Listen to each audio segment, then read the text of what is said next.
नमस्कार, good morning, सुप्रभात। मैं विकास कुमार कुशवाहा आप सभी का अपने यूट्यूब चैनल में बहुत बहुत स्वागत करता हूं। चलिए आइए कुछ ही मिनटों में हम लोग पिछले 24 घंटे के सभी क्षेत्रों को नहीं जान लेते हैं। जी हाँ, समाचार की सबसे पहले शुरुआत करते हैं भारतीय समाचारों से।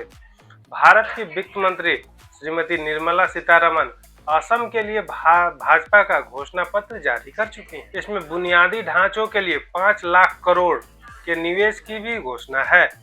साथ ही पश्चिम बंगाल के चुनाव के लिए अपने उम्मीदवारों की अंतिम और चौथी सूची, जिसमें 13 उम्मीदवारों के नाम को है, उसको भी जारी चुका है।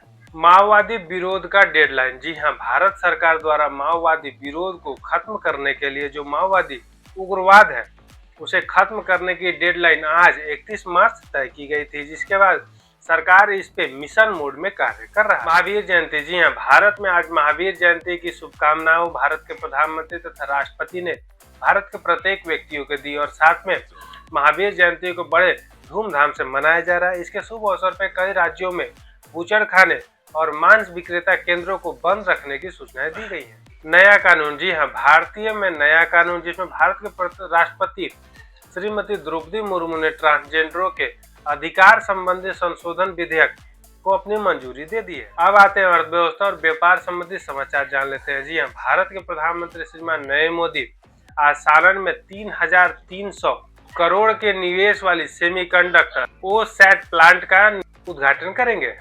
बैंक के ब्याज दरों में वृद्धि। जी हाँ, भारत के बहुत सारे बड़े बैंकों ने अपने ब्याज दरों, जिसमें फिक्स डिपॉजिट भी शामिल है, उसमें बहुत ज्यादा वृद्धि की सूचना दी। रुपए में गिरावट। जी हाँ, भारतीय रुपया अंतर्राष्ट्रीय वैश्विक तनाव की वजह से 94.87 पैसे के डॉलर के मुकाबले तक पहुंच के, हालांकि वर्तमान समय में वह 93.57 पैसे पर मौजूद है, जो लगभग 10% की गिरावट देखी जाए। अब आते हैं अंतर्राष्ट्रीय प्रभावों को संबंधी समाचार जान लेते हैं। ईरान इजराइल संकट की वजह से बहुत सारे तेल टैंकरें हरमुज की खाड़ी में फंसी हुई हैं, जिसमें भारत की भी तेल टैंकरें हैं।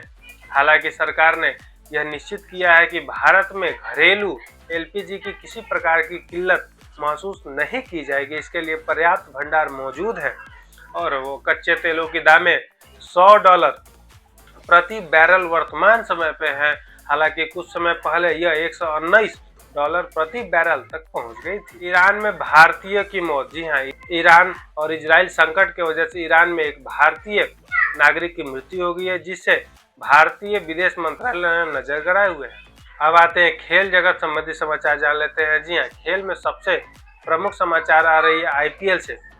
आईपीएल में सीएसके के हार के वजह माना जा रहा है कि भारत के महत्वपूर्ण बैट्समैन और कप्तान महेंद्र सिंह धोनी की मौजूदगी नहीं है। इनके वजह से सीएसके का समीकरण गड़बड़ होते हुए नजर आ रहा है। साथ में अन्य खिलाड़ियों तथा अन्य प्लेयर्स के भी समीकरणों में इनके कप्तानी का असर देखा जा रहा है। वंदे भारत एक्सप्रेस। जी हाँ, मुंबई अहमदाबाद मार्ग में बढ़ती भीड़ को देखते हुए भारत सरकार ने यह नियत किया है कि 20 अन्य कोचों के साथ यह ट्रेन अब दौड़ेगी, जिसमें यात्रा का समय लगभग 6 घंटे तक कम हो जाएगा। अब आते हैं मौसम संबंधी समाचार जान लेते हैं। जी हाँ, मौसम में सबसे प्रमुख समाचार आ रही है उत्तर पूर्वी और साथ में उत्तर पश्चिमी राज्यों में, जिसमें आईएमडी ने यह सूचना दिया है कि अगले कुछ घंटों में हल्का फुल्का बारिश के साथ या छींटी के साथ भी मौसम में तापमान में कमी आ सकती है। और हालांकि महाराष्ट्र जैसे क्षेत्रों में तापमान में गर्मी की स्थिति अभी भी बनी रहेगी।